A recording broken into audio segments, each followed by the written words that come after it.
Alright, so we're going to talk some safety equipment today for my lawnmower here and then also compact tractor. And there's one in there that I don't think people miss, but they probably misunderstand what they actually may need.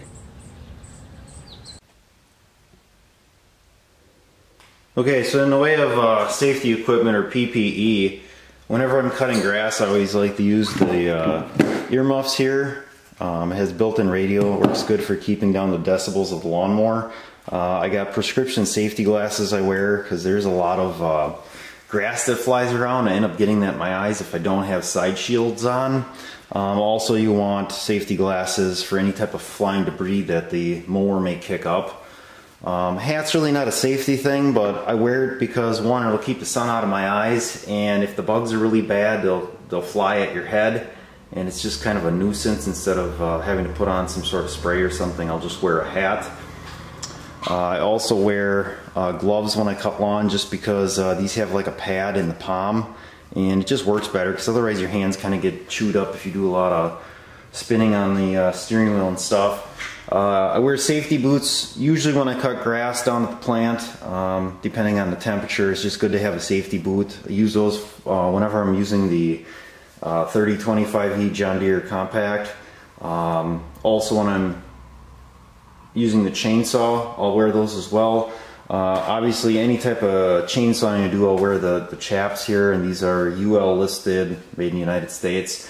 So this is just some of the stuff that you should have if you're doing any type of these activities. Safety equipment is probably the #1 overlooked item when it comes to operating equipment. So I'm getting ready here to go down the plant and cut again, and before I do that I always go over the machine, kind of check it over, which is a good safety thing.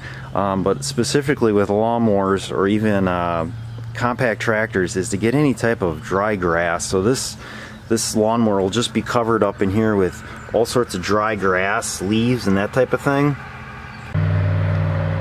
So like if we look at this machine, you can see where the exhaust comes out here, and they have this little metal part here to kind of keep stuff away from it, so it stays away from that hot exhaust. They got this loop here for your hydraulic hoses so they don't get burned on that hot exhaust. But if you have grass that ends up accumulating in here, it's not going to take much, especially if the grass that's been riding around on the machine all summer long has been dried out because it's been cut, and now it's just riding on this hot machine. You're just looking for a fire to start.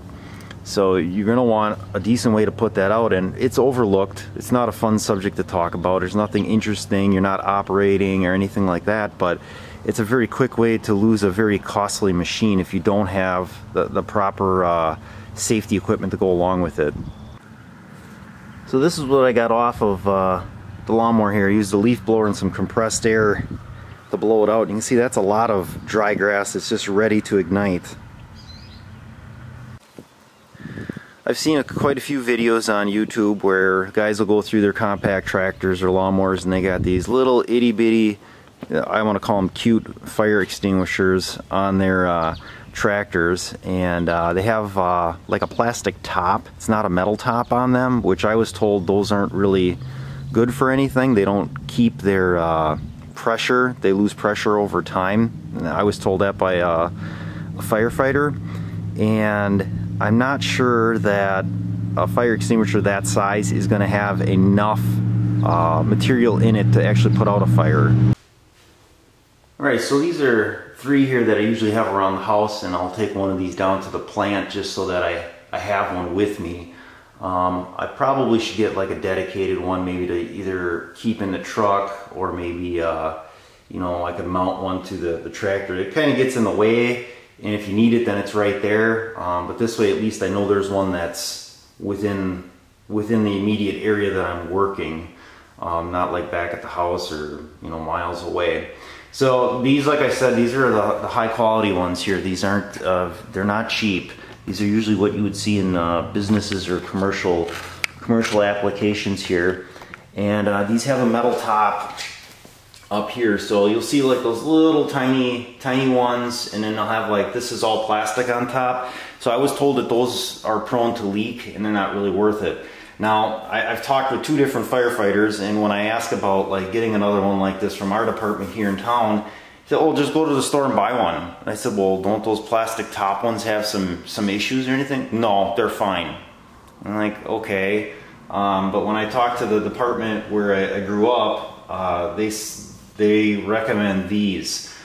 These are all 10-pound. They look a little different. They changed the size of the container. These are a little bit wider. This one's a little bit taller and skinnier.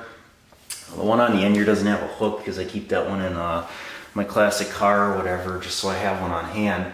But I do take these in periodically. I don't check them off date by date. They go in, I don't even know if it's every year, every 2 years. They'll go in, they'll pressure test them or take the stuff out. They put it back in and make sure they're good.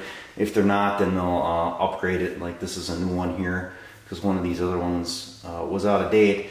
But something like this, if you have a fire, you're probably going to get it put out with this because you got 10 pounds of actual extinguishing material in here.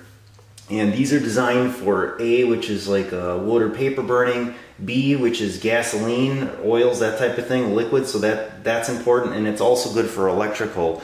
So it covers the whole area, and they all have instructions here on kind of how to use them. And pulling the pin, you should be start back 10 feet, aim at the base of the fire. So if you imagine you had one of those little tiny ones, and I wish I had one to show, they're not going to do much, especially these guys that I see them on with their compact tractors, and they got them bolted to their rollover protection. That's not going to do much. Like, you might be able to get the fire out if you're really quick and you realize it started, but once that fire has started, and if it's caught onto something like plastic or rubber, it's going to burn hot, it's going to burn fast, and you're probably going to run out of extinguishing material before it's going to go out. Whereas something like this, you got a pretty good shot of getting it out.